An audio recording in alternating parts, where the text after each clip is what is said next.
Hey, Allison Verhalen here. We are going over how to create content that Google loves. So without any further ado, as I let people in to the Zoom room, I will go ahead and share my screen and we can get this party started. All right, and there will be a section for questions at the end, just so you're aware, just so that you have time to there we go. Okay. So how to create content Google loves. There we go. All right. I am going to, talk about how to create content Google loves. I assume you all know why this is so important because you all registered for this event. I assume that's why you're here, but I always think of the most important part of creating content that Google loves is to get in front of prospects when they are looking for you, because they are already expressing a need. You don't have to try and convince them that what you do is important. They're already looking for you. So if you can get in front of them when they're looking for you, that makes your job so much easier. So we are going to talk about how to do that. We are first going to talk about why it is so important. Again, if I can get, there we go, this to cooperate. So why should we care about Google? 95% of buyers use search engines to look for small businesses like yours. We do say search engines. There is more in the search engine space than just Google, but Google does have the lion's share of the search engine market. There's also Bing, and I think Yahoo is still around, kind of, sort of. DuckDuckGo is kind of, Bing and DuckDuckGo, I think, are the two ones that have a chance of giving Google a run for their money. I don't want to say that Google is giving them a run for their money because that's not really true. But that's when we talk about SEO, we do usually talk about Google.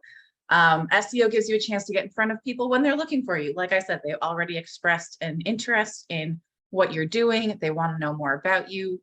Getting in front of them at that point in time gives you a much better chance of being able to convert them into clients. SEO content marketing gives you a chance to position yourself as an authority in your industry and build trust with your audience.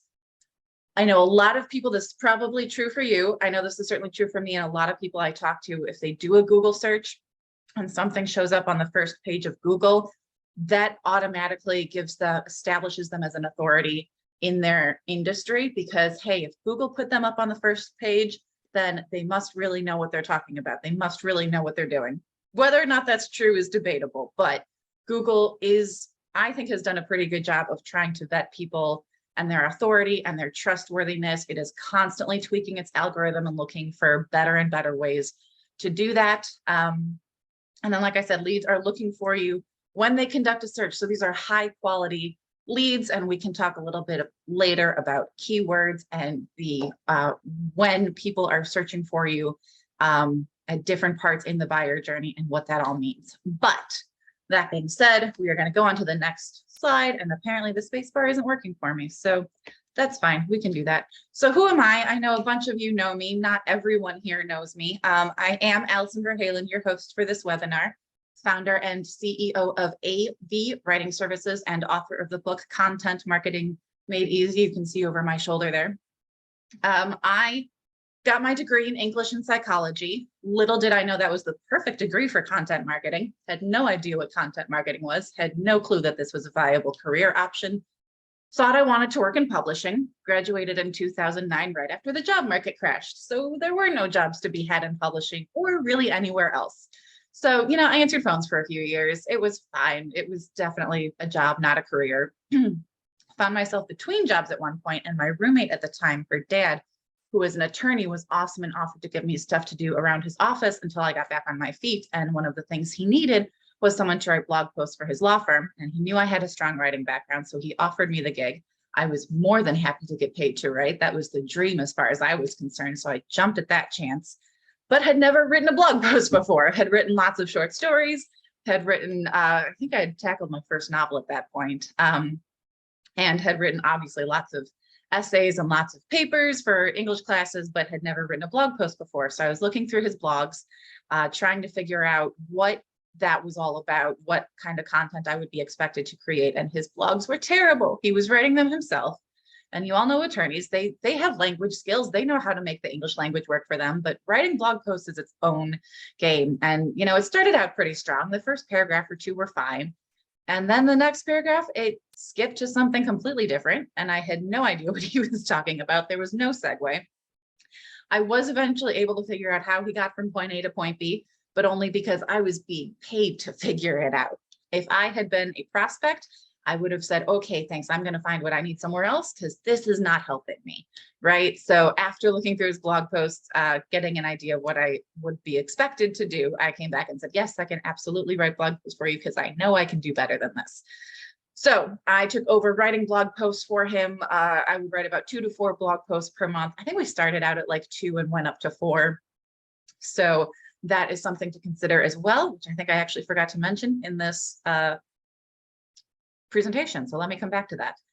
But anyway, after about 6 months, he came back and told me that I had brought in $75,000 worth of business for his law firm just through the blog posts that I was writing. So people tell you that blogging is dead and there's no point in blogging.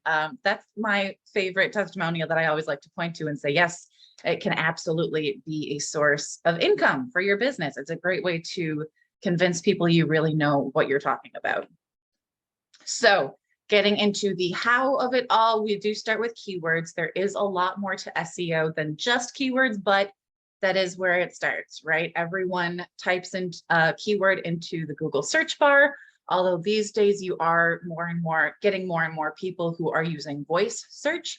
They are using Siri or something on their computer to verbally ask Google questions, although it is important to remember that when it comes to voice search, they're not always searching Google. If you have Alexa, for example, Alexa uses a combination of Amazon and Bing. They do not use Google.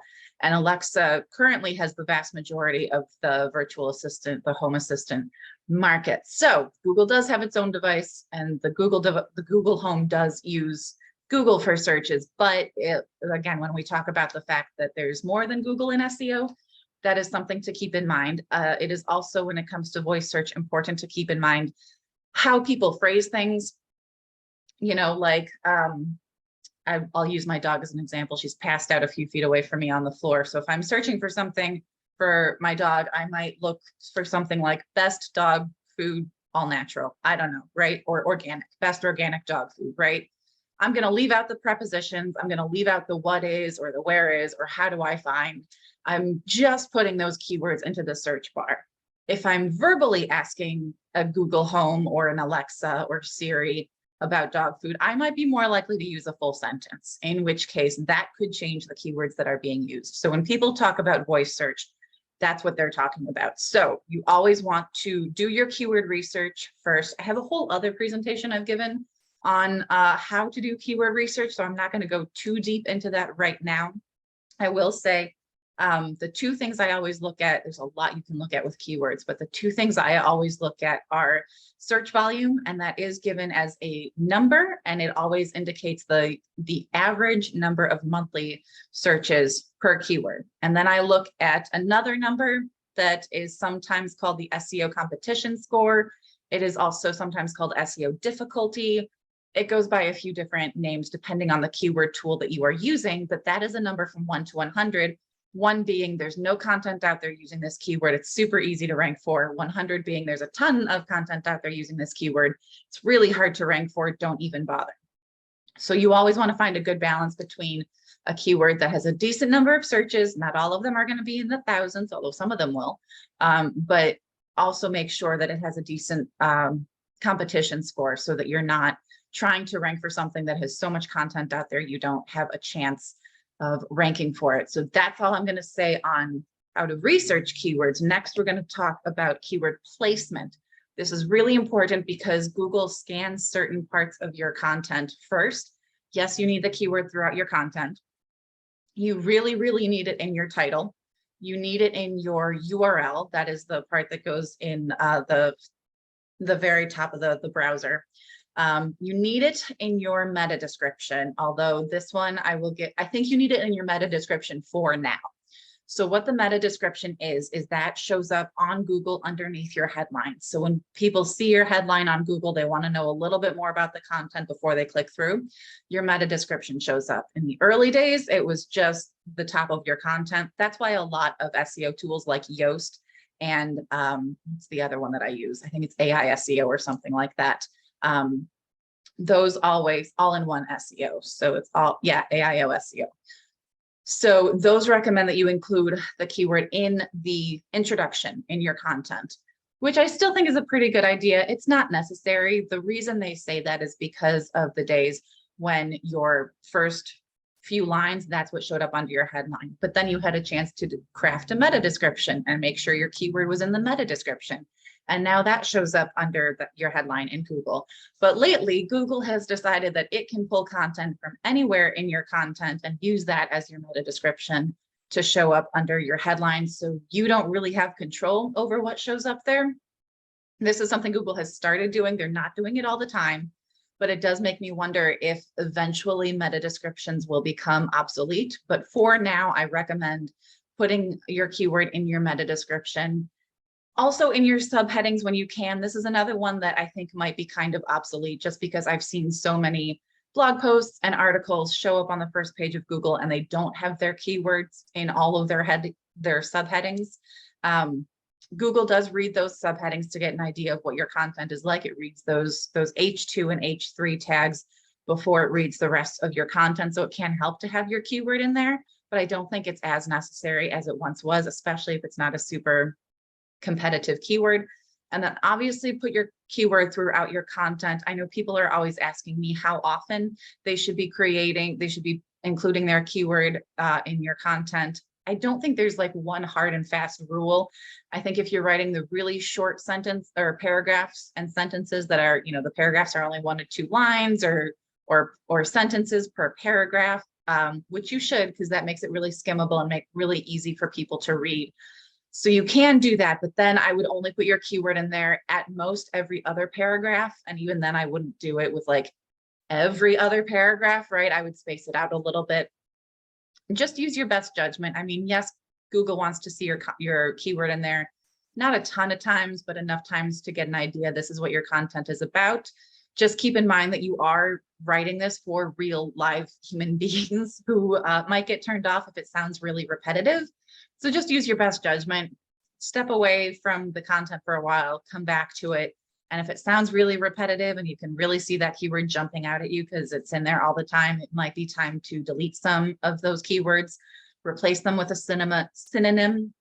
You can also do your keyword research and see what some of those related keywords are, because you might find some other good keywords in there that, again, are synonymous with your target keyword, but are a way for you to switch it up a little bit, especially if those similar keywords, those related keywords are also really good. Again, they have good stats. They get a decent search volume and they are not super competitive. So that's what you need to know about keyword placement. How long should my blog post be? This is the other question I get all the time. And again, there is no one hard and fast answer. I get a lot of people asking if it depends on the industry, and they tend to ask me this because they think that no one in their industry reads long content, and that's not always the case. They tend to think this regardless of their industry, but there really is a lot of data that shows that yes, people do spend more time engaging with longer content. Longer content does show up on the first page of Google. So the rule initially was at least 500 words per blog post. Google decided that years ago, right? So Google has been doing this for a while, and it's like ever since then it's gotten longer and longer. I still say 500 words is the minimum, but it is like the bare minimum. The people who are getting the best results from their blog are writing blog posts that are 1,000 and 1,500 words. The average length of an article to rank on the first page of Google is about 1,760 words. A lot of people hear that and assume that all their blog posts need to be exactly 1,760 words long. That is not what that means. That is the average length of an article to rank on the first page of Google. So there is content that is ranking that is longer, yes, but there's also shorter content. that ranks on the first page of Google. So I don't think it depends on your industry. It does depend on the keyword. So when you pick your keyword and you start writing and you do your research, you can go ahead and research the keyword, put it into Google, see what comes up, see what other people are writing about, see how long those posts are that are showing up on the first page of Google. Because if some of them are really long, then yeah, you should write a longer post in order to be competitive. If some of them are on the shorter side, and I have absolutely seen articles rank on the first page of Google that are only, 500, 700 words long, right? Depending on the keyword, you can absolutely get away with that.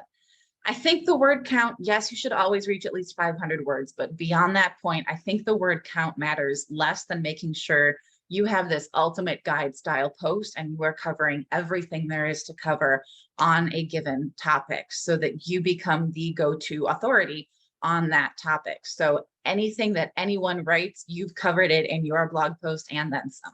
So no one can find any information on another blog that has not been covered on your blog. That is really the goal, and that's what's going to make your content super competitive and put you up on the first page of Google. The other thing that I mentioned a little bit earlier, top banners here.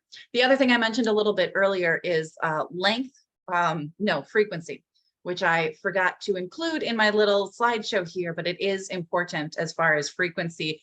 Google does prioritize newer content over older content. That is part of the reason you should be blogging in the first place. If you don't have a blog, if you just put up your website and you put up a few pages and you just let it sit there, Google is going to wonder if that content is still relevant, if it's still accurate, if anyone is still behind this website. Any real people who visit the website are kind of going to figure the same thing. Same thing if you have a blog, but you haven't published anything new since like April, right? That does not look great either to Google or to real live human beings. So keep that in mind as well. So as far as frequency of blog posts goes, I know no one likes to hear this. I used to say at least once a month, but then the data changed and it's gotten much more competitive. So many more businesses are investing in blogging because they see the value there and they're just pumping out content. So it requires at least one blog post per month. One blog post per week to really see results from your blog. That is the new minimum. We went from one per month to one per week. The people that are seeing the best results from their blog are blogging multiple times per week, and some of them even multiple times per day. Now, don't freak out, because I know most, if not all of you here are solopreneurs, and you're sitting there looking at me cross-eyed like there's no way I can possibly write every single day for my blog, right? Don't worry, I don't expect you to. Like I said, try to make it every week if you can. And just make sure that it's really high quality. I do prioritize quality over quantity, and I believe Google does too. So just keep in mind that the people who are publishing multiple times per day have a team of writers writing for them. They have a bunch of guest contributors creating content for them. You are probably not in that position, so don't think that you have to be where they are. So on to the next point, list it out. This is, Google loves lists. People love lists too. They're really skimmable. But if you've ever searched something and you get on the first page of Google, you've seen the snippet underneath the headline that gives you that list. Those are the subheadings. Those are the reasons that you should include lists in your content. Again, Google loves it. It's really Google friendly. I gave you just an example here of a list, but also some of those headlines, 10 tips to 7 reasons why, 5 ways to do such and such, right? People love those too. All of those really clickbaity headlines are clickbait and get clicks for a reason. It's because people go, oh, this has a solution to my problem, and it's super easy to get that information. They can get over to your website and just skim it and get out of there. So include lists whenever you can throughout your content. Make it original. Google does prioritize original content over duplicate content. There is a lot to be said about duplicate content, and there are a lot of ways that you can accidentally have duplicate content, but do try to make it as original as possible. Hopefully your audience is as original as possible, right? You've narrowed down your niche, you know who your target audience is, and you know the kind of content that speaks to them, and you know the search terms that you're using or you can hire someone like me to find the search terms that they're using to look for exactly what you are providing. So this is what's really going to help you stand out from the crowd. I know a lot of people ask me, if there are something like 4 million plus blog posts being published per day, and yes, there are, that is a real statistic.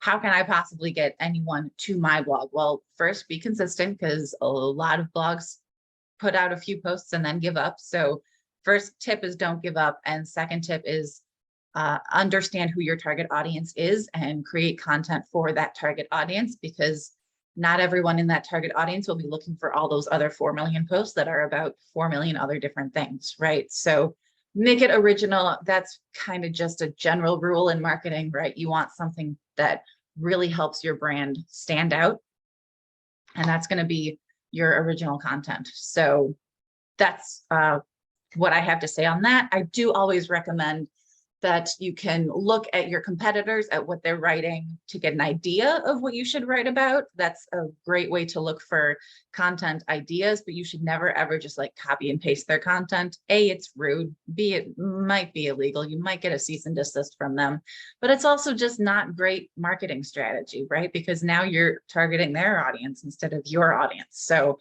make your content as original as possible. Link building, you're going to link up and make some friends. So link building, for those of you who are unfamiliar with the idea of what a backlink is, excuse me one sec.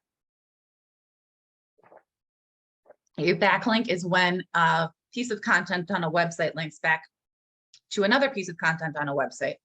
Now you can have an internal link where you have a link from a page on your website or post to another page or a post on your website.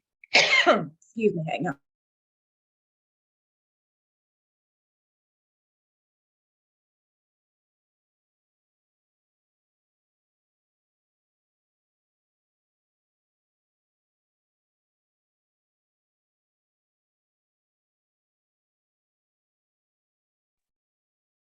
Sorry, I went too long without taking a drink of water. My throat dried out.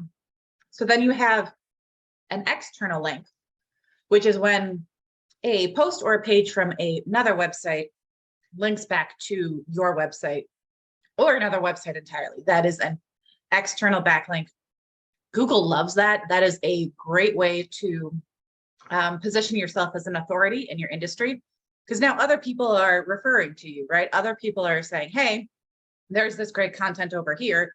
You should go check that out. So that is great. But don't neglect your internal link building.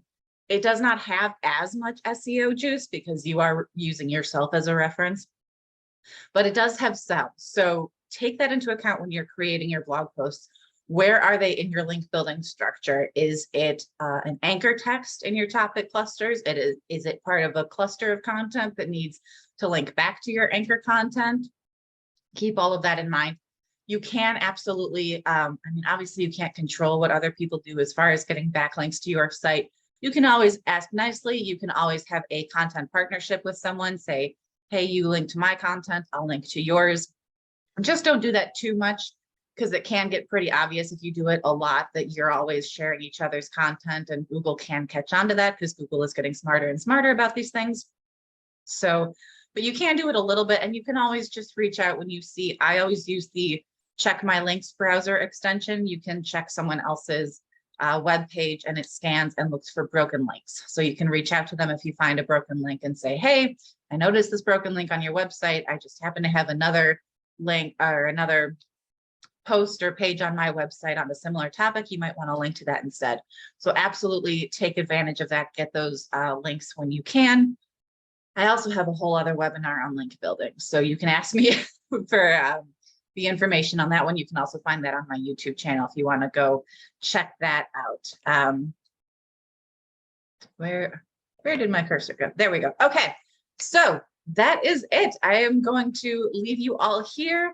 The QR code there is for you to learn more over on my website. I have a whole page that is all about DIY resources. So I have my book that I just published a few months ago. I know some of you have already purchased a copy, and thank you for that. There's also a companion workbook available. That is a totally free PDF download that is available on my website. And you can also learn about my Facebook group, where I also have a whole library full of content in that private group, where it's kind of a companion to my book, as well as I go live in there every week to answer questions and provide tips and tricks, as well as updates as far as what's going on recently, as far as SEO and blogging strategy and all that good stuff. So that is it. That is everything I have for you for this webinar. And I will go ahead and open it for questions. If I can see you guys again. There we go. Now I can see some of you. If anyone has a question, if you want to go ahead and raise your digital hand. Dana, I see your hand up first. So tell me a bit more about your links presentation. Are you having one coming up, or is there one on YouTube or something? It's on YouTube. It's on my channel. Yeah, I can put the link in here as well. That'd be great. I'll try to put that in the chat.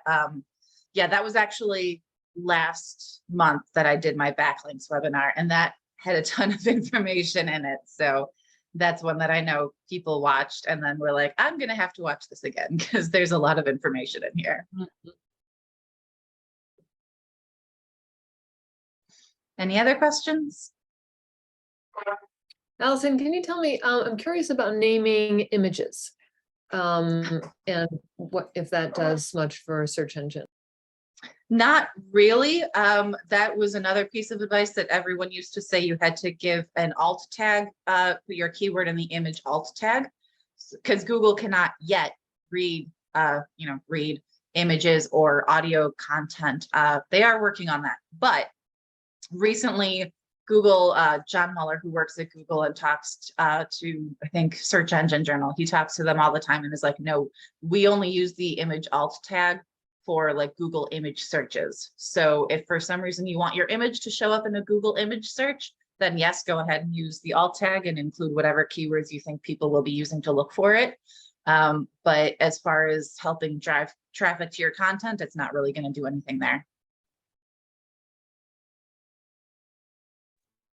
Okay, great, thanks. You are welcome. Any other questions?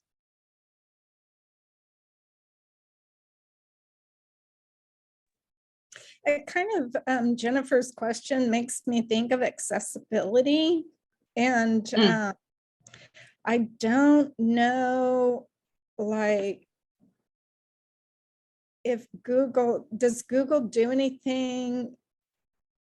Like, do they rank in terms of how accessible things are? Do you know? You know, I don't know about that. That is a good question, though, and that is something I have been meaning to look into. Let me look at the chat because I haven't really had a chance to look at it. Oh yeah, alt tags are. I don't know if the alt tag is an accessibility issue as much as the the caption. Alt tags, I think, are a pretty big issue, and I mean, they spend a lot of time. Like, there's some meetups that strictly address accessibility and how to name alt tags. People spend a lot of time trying to figure out how to name just the alt tag. Yeah. So, but I don't know if Google uses that in their algorithm to rank. Yeah, my guess would be not yet, but I would not be surprised if they are working on it, just knowing Google and how careful they are about all that. Yeah. Elaine, I see you have in the chat, if I can share a link, what link are you referring to? I'm sorry, I didn't see that pop up when you first put that in there.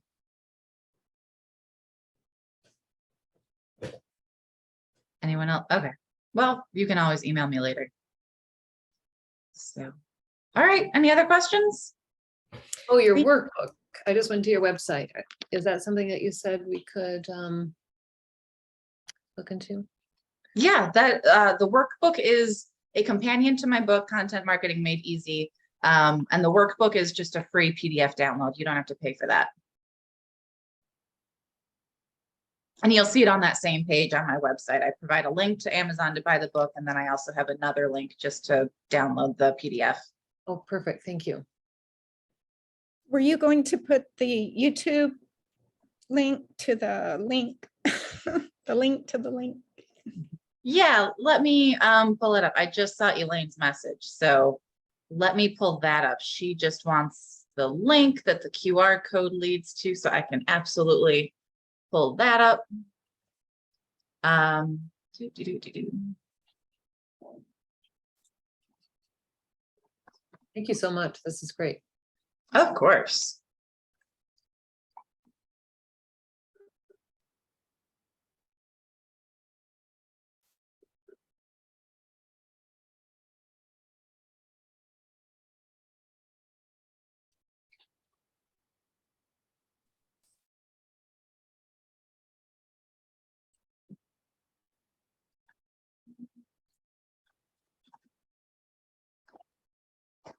All right, that first link is to the page that the QR code leads to, and then that second link is to that recording on my backlinks webinar.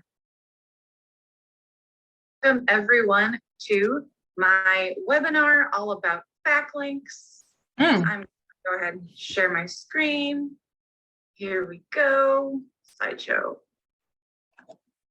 Sorry, the video app automatically started playing. I thought you're here to learn about backlinks. I'm going to get right into it and tell you a little bit about who I am and why you should listen